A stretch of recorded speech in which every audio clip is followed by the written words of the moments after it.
ఇక తాడేపల్లి వైసీపీ కార్యాలయంలో మాజీ మంత్రి అంబటి రాంబాబు మాట్లాడుతున్నారు. ఇప్పుడు లైవ్ చూద్దాం. వారు ఖండించారు, మంచిదే, వాళ్ళు ఖండించడమే వాళ్ళ పని. పోలీసు వారు ఏం ఖండించారో నాకు తెలియదు.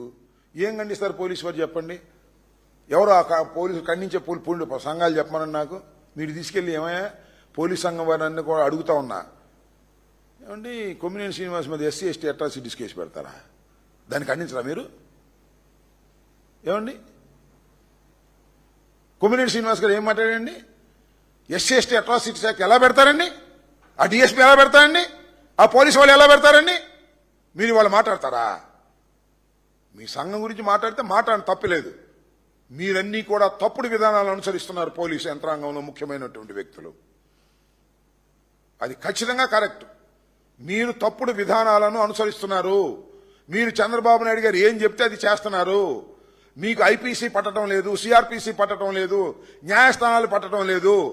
ఒక కేసు తర్వాత ఇంకో కేసు పెడతారు, కుట్రపూరితంగా వ్యవహరిస్తారు. వీళ్ళందరినీ మేము గుర్తుపెట్టుకున్నామని కూడా ఈ సందర్భంగా మనవి చేస్తున్నా. ఆ పోలీస్ సంఘం వారిని అడుగుతా ఉన్నా, అసలు ఎస్సీ ఎస్టీ అట్రాసిటీస్ కేసు ఎలా పెడతారు కొమ్మినేని శ్రీనివాస్ గారి మీద అడుగుతా ఉన్నా. జగన్మోహన్ రెడ్డి గారి మీద కేసు ఎలా పెడతారని అడుగుతా ఉన్నా.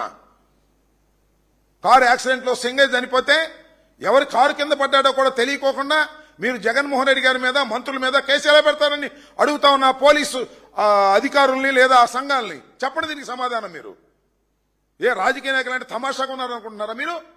మీ సంఘాలు మీకుంటే మా రాజకీయ సంఘాలు మాకు ఉంటాయని కూడా గుర్తుపెట్టుకోండి. మీరు దొన్నపోతు హీనింది అనగానే కట్టేయండి అని చంద్రబాబు చెప్పగానే పోలీస్ సంఘాలు వెళ్ళి మీటింగులు పెట్టి సమావేశాలు పెట్టి మాట్లాడతారు. ఈ రెండింటికి సమాధానం చెప్పండి ముందు. First of all Jaganmohan Reddy గారి మీద మీరు ఎలా కేసు పెడతారు? యాక్సిడెంట్ లో కొమ్మినేని శ్రీనివాస్ మీద ఎలా మీరు కేసు పెడతారు? మరొకటి మాట చెప్తున్నా, పిన్నెల రామకృష్ణారెడ్డి గారి మీద మర్డర్ కేసు ఎలా పెడతారు? మీ ఎస్పీ ఇమీడియట్ గా చెప్పాడు, ఇది 2 తెలుగుదేశం ముఠాల మధ్య జరిగినటువంటి సంఘటన. ఒక ముఠా మరొక ముఠా మీద దాడి చేసి ఇద్దరిని చంపింది అని చెప్పారు. మీరు మాజీ ఎమ్మెల్యేని ఎందుకు పెడతారు? ఎలా పెడతారు? మీరన్నీ తప్పుడు పనులు చేస్తున్నారు. చంద్రబాబు నాయుడు మాటలు విని పోలీసు అధికారులు కొంతమంది తప్పుడు విధానాలు అనుసరిస్తున్నారు. వారందరినీ హెచ్చరిస్తున్నాము. ఆ పోలీస్ సంఘాల వారికి చెప్తున్నాను, ఈ మూడింటికి సమాధానం చెప్పండి.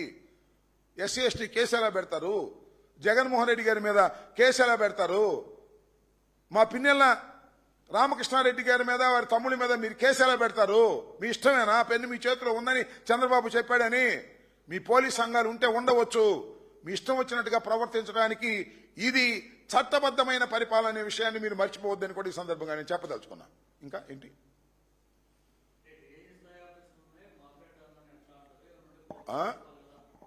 ఏంటి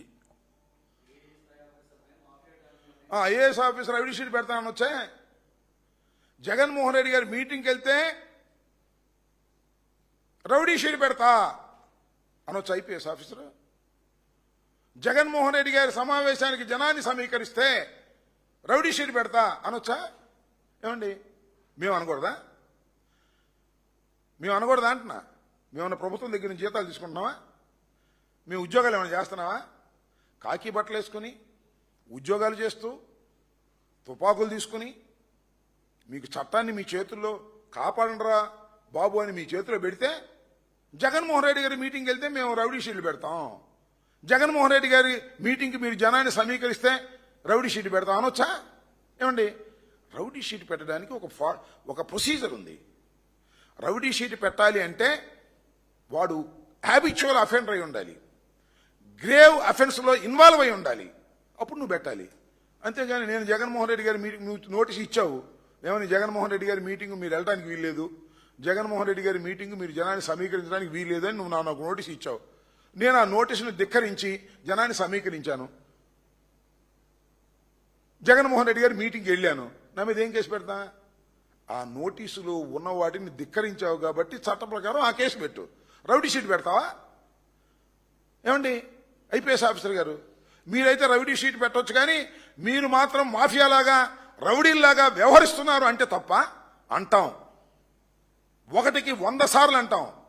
పోలీసులు కొంతమంది విచ్చలవిడిగా రౌడీల్లాగా తెలుగుదేశం గూండాల్లాగా వ్యవహరిస్తున్నారు అంట. మళ్ళా అంట 100 సార్లు అంట. ఇది జరుగుతున్నటువంటి సత్యం, గ్రౌండ్ లెవెల్లో జరుగుతున్నటువంటి సత్యం.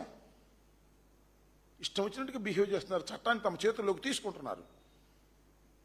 మీ ఇంకొక విషయం చెప్తా, రిమాండ్కి పంపే ముందు కొట్టారు సోషల్ మీడియా వర్కర్స్ని, కోర్టులో కూడా సాక్ష్యం ఇచ్చారు, మమ్మల్ని కొట్టారు అండి అని. కోర్టు వారు కూడా నోట్ చేసుకున్నారు. ఇవన్నీ వదిలిపెడతాం అనుకోకండి. పైగా ఇంకొకటి, 7 సంవత్సరాల లోపు శిక్ష పడేటటువంటి వ్యక్తుల్ని మీరు